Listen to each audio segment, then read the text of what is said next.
देखिए, स्नान कर सकते हैं क्या, ये पूछा लेकिन जवाब नहीं आया। लेकिन बीजेपी के ही कुछ नेताओं ने कटआउट को स्नान करा दिया। तो दिन की ये 2 बड़ी अपडेट दिल्ली चुनाव से जुड़ी तो हमने आपको बताई। अब तीसरे अपडेट की बात करते हैं, क्योंकि दावे और वादों के बीच आपको याद होगा कि महिला सम्मान योजना का जब ऐलान आम आदमी पार्टी की तरफ से किया गया तो धड़ाधड़ फॉर्म भर रहे थे।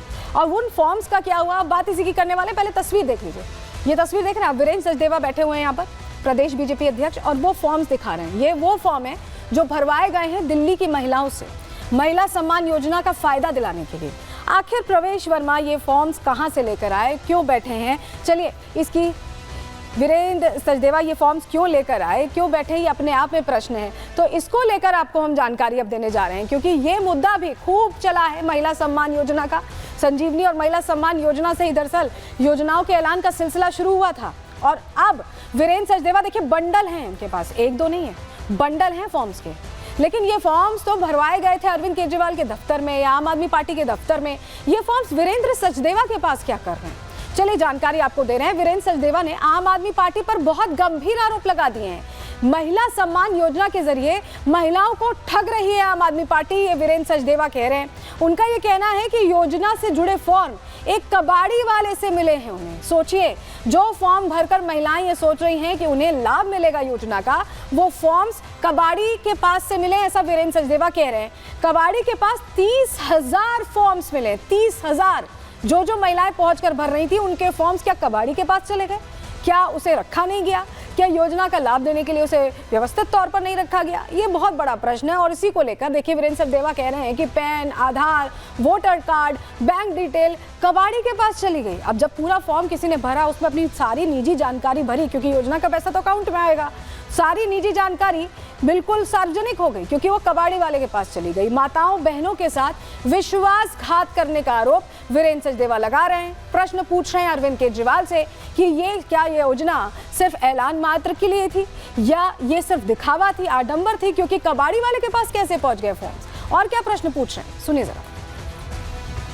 महिला सम्मान योजना, बड़े दावे की अरविंद केजरीवाल ने कि दिल्ली में हम 2100 रुपए देंगे। ये जो विश्वास इन्होंने तोड़ा इन माताओं बहनों का कि हमने तो डाटा ले लिया जी, आप फॉर्म भर के दे दो। ये 1, 2, 3, 4, 5 ऐसे देखिए कितने हैं। ये है अरविंद केजरीवाल, तुम्हारी असलियत।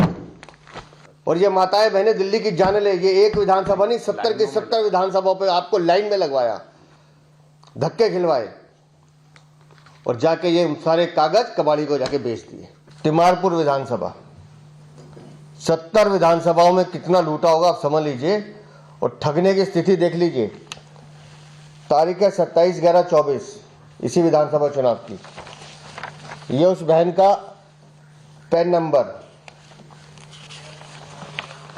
ये उस बहन का आधार कार्ड, इलेक्शन कार्ड, और ये उस बहन की बैंक की डिटेल।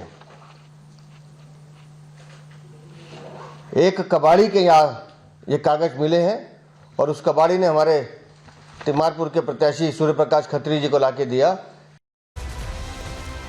तो हैरान करने वाला खुलासा है, क्योंकि महिलाएं जो फॉर्म भर रही थी इस उम्मीद में कि योजना का लाभ उन्हें मिलेगा, स्कीम उनके लिए लाई गई है, ये फॉर्म्स कबाड़ी वाले के पास पहुंचे कैसे? कई प्रश्न ऐसे में खड़े होते हैं। समझते हैं, क्योंकि यह खुलासा हैरान करने वाला है।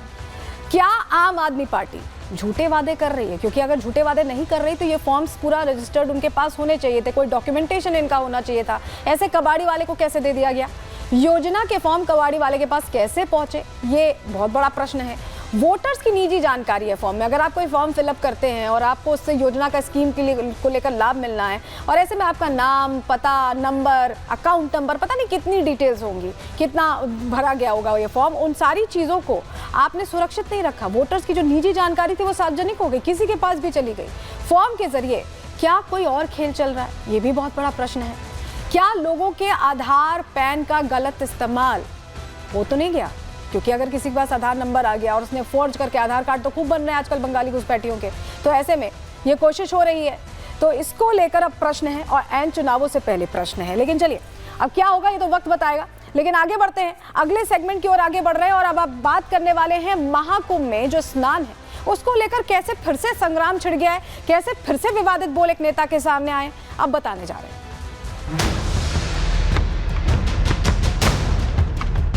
महाकुंभ का संदेश, एकता से ही अखंड रहेगा देश। योगी को बोल दीजिएगा इरफान अंसारी आ रहा है कुंभ, है मत तो रोक लेना इरफान अंसारी को। दुराशय के साथ अगर कुंभ में आकर के कुंभ को बदनाम करने की साजिश करेगा तो कानून पूरी कठोरता से कार्रवाई करेगा।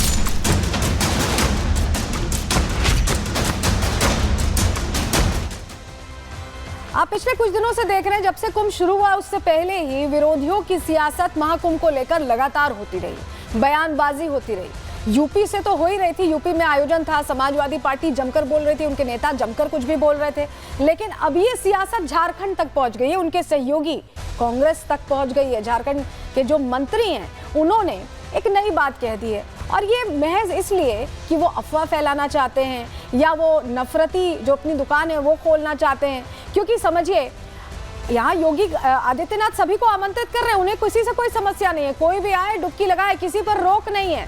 तो ऐसे में इस चैलेंज की जरूरत आखिर झारखंड के मंत्री जी को क्यों पड़ी, यही समझने की कोशिश कर रहे हैं। क्योंकि झारखंड के नेता ने ऐसा क्या कहा है, आप सोच रहे होंगे। चलिए जानकारी आपके सामने रख रहे हैं, आपको बताते हैं झारखंड में नेता इरफान अंसारी क्या कह रहे हैं। चलिए पहले ये समझिए।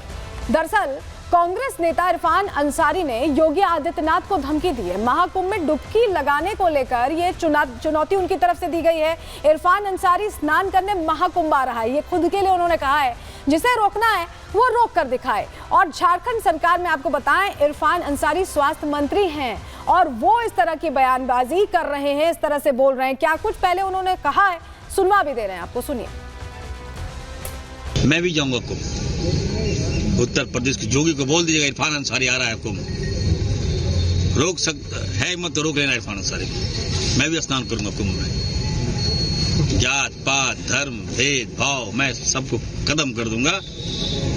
और सुशासन राहुल जी की देन है, कांग्रेस का काम है सुशासन, कांग्रेस का काम है सबको लेकर चलना, कांग्रेस का काम है भाईचारे को मजबूत करना। भाईचारे की बात हो रही है और महाकुंभ को लेकर प्रश्न हो रहा है। सनातनी पर्व पर दिक्कत सभी को क्यों हो रही है, ये अपने आप में सवाल है। और अफवाह इस तरह की फैलाना कि मैं योगी मुझे रोकना चाहें तो रोक लें, योगी तो सभी को आमंत्रित करें, उन्हें मतलब मुझे नहीं लगता कि उन्हें कोई दिक्कत है। ये जरूर समझ में आ रहा है कि शायद इरफान अंसारी चर्चा में बने रहना चाहते हैं या अपना कद बढ़ाना चाहते हैं। रिपोर्ट देखिए।